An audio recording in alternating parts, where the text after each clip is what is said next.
Hello दोस्तों, तो कैसे हैं आप लोग। आज हम सब आज हम लोग सीखेंगे एक क्लास 10th का बहुत ही वीवीआई टॉपिक। सिद्ध करें कि रूट दो एक अपरिमेय संख्या है, या इसको अलग तरह से पूछा जा सकता है, सिद्ध करें कि रूट 3 या रूट 5 एक अपरिमेय संख्या है। तो इसको हम लोग सिद्ध करना आज हम लोग सीखेंगे। यह बहुत ही वीवीआई टॉपिक है। इससे संबंधित एक क्वेश्चन परीक्षा में हर साल अवश्य ही पूछा जाता है। इसका नंबर आपको, अगर ये सीख लेते हैं तो आपको पक्का 2 नंबर मिलना ही है। और ये बहुत ही आसान विधि में बताऊंगा, आसानी से आप सीख सकते हैं। बहुत ही एकदम कोई जटिल प्रश्न नहीं है। 2 नंबर में आता है, एक जरूर आएगा। 2023 में आप चाहते हैं अच्छे अंक से उत्तीर्ण होना मैथ में, तो आप भी हमारे चैनल को सब्सक्राइब करें तथा वीडियो को पूरा देखें, ताकि आप भी सीख सकें सिद्ध करना किसी भी रूट के अंदर के विषम संख्या को सिद्ध करना कि वह अपरिमेय है। तो चलिए हम लोग वीडियो को शुरू करते हैं। हमारे साथ जुड़े रहने के लिए हमारे चैनल को सब्सक्राइब करें तथा वीडियो पसंद आए तो वीडियो को लाइक तथा शेयर जरूर करें। तो चलिए हम आगे वीडियो को बढ़ाते हैं और सीखते हैं कैसे सिद्ध करेंगे कि रूट दो एक अपरिमेय संख्या है। तो सर्वप्रथम, यदि संभव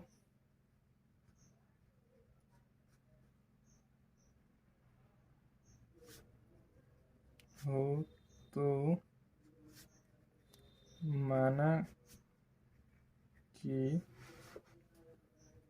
रूट दो एक परिमेय संख्या है। बहुत ही आसान विधि है, आप भी आसानी से सीख सकते हैं और 2023 में अच्छे अंक से उत्तीर्ण हो सकते हैं। आप भी हमारे चैनल को सब्सक्राइब करें तथा हमारे साथ जुड़े रहें।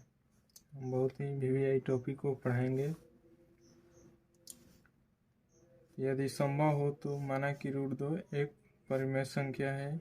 सबसे पहले हम लोग इसको एक परिमेय संख्या मान लेते हैं। तो आप सभी को परिमेय संख्या की परिभाषा याद होगी। तो परिमेय संख्या की परिभाषा से,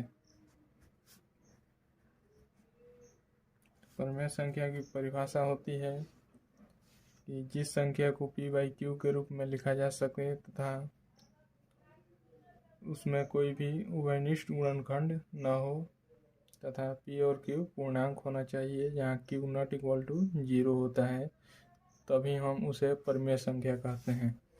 तो परिमेय संख्या की परिभाषा से हम लोग रूट दो इक्वल टू p/q लिख सकते हैं। यहाँ पर कोष्ठ के अंदर हम लोग दर्शा देंगे, जहाँ q not equal to 0, p तथा q पूर्णांक संख्या हो तथा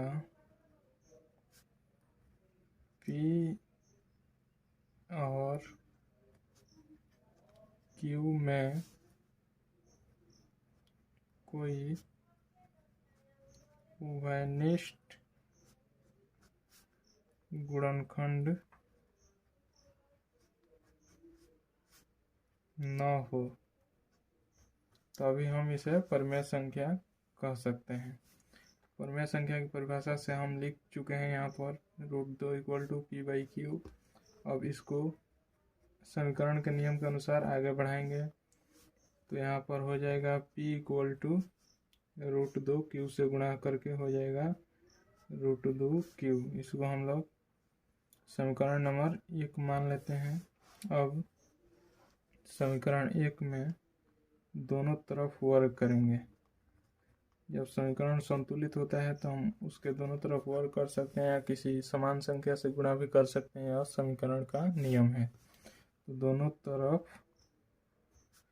वर्ग करने पर, अब दोनों तरफ हम लोग वर्ग करेंगे तो ये हो जाएगा p का स्क्वायर तथा √2 q का स्क्वायर। आगे बढ़ाएंगे तो हो जाएगा p स्क्वायर और √2 का स्क्वायर होता है 2 तथा q का स्क्वायर हो जाएगा q स्क्वायर। अब इसे हम लोग समीकरण नंबर 2 मान लेंगे। अब पुनः हम मानेंगे, माना कि p equal to 2k, p के बराबर हम लोग 2k एक संख्या को मान लिए हैं। तो p बराबर जब हम लोग 2k माने हैं तब इसको यहाँ पर समीकरण 2 में रखेंगे तो ये हो जाएगा 2k का square equal to 2q square. या इसे हम लोग आगे बढ़ाएंगे, ये हो जाएगा 4k का square equal to 2q square. अब दोनों में 2 कॉमन है तो 2 को हम लोग कॉमन ले लेंगे। यह समीकरण का नियम है, 2 से 1 2 कट जाएगा तो यहाँ पर बच जाएगा 2k square equal to q square. इसको हम लोग समीकरण नंबर 3 मान लेते हैं। अब समीकरण 2 को तथा समीकरण 3 को देखिए तो यहाँ पर ये 2 जाकर p स्क्वायर में भाग लगा सकता है और यहाँ पर का 2 ये जाकर q स्क्वायर में भाग लगा सकता है। इसका मतलब q में भी भाग लगा सकता है। इसका मतलब ये हुआ कि ये p में भी भाग लगा सकता है। तो समीकरण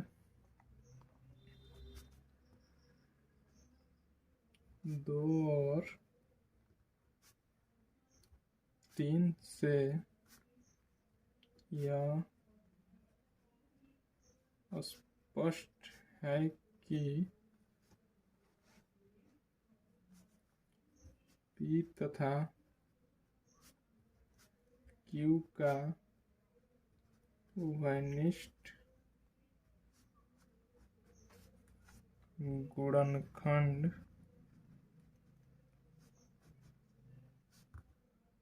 2 है। यानी p में भी 2 भाग लगा सकता है, यहाँ से q में भी 2 भाग लगा सकता है। यह समीकरण 1 और 2 से हम लोग स्पष्ट कर चुके हैं कि p तथा q का उभयनिष्ठ गुणनखंड 2 है। और यहाँ पर देखिए जब हम लोग इसको परिमेय संख्या माने हैं तो इसका शर्त होता है p तथा q में कोई उभयनिष्ठ गुणनखंड नहीं होना चाहिए, लेकिन यहाँ पर उभयनिष्ठ गुणनखंड हो चुका है। तो यह हमारी मान्यता के विरुद्ध है, तो इसको हम लोग लिख देते हैं, जो हमारी मान्यता के विरुद्ध है।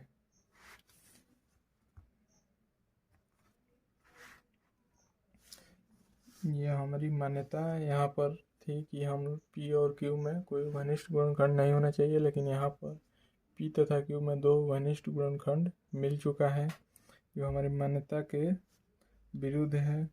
इस प्रकार यह भाषा लिख भी सकते हैं, नहीं भी लिख सकते हैं। मैथ भाषा का मोहताज नहीं होता है, आप केवल ये दर्शा देंगे और लास्ट में लिख देंगे कि इससे स्पष्ट है कि यह परिमेय संख्या है तो भी यह हो जाएगा। इस प्रकार हम इस तरह हम एक विरोधाभास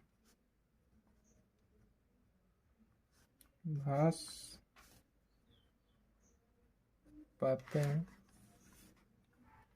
हैं कि √2 एक परिमेय संख्या है,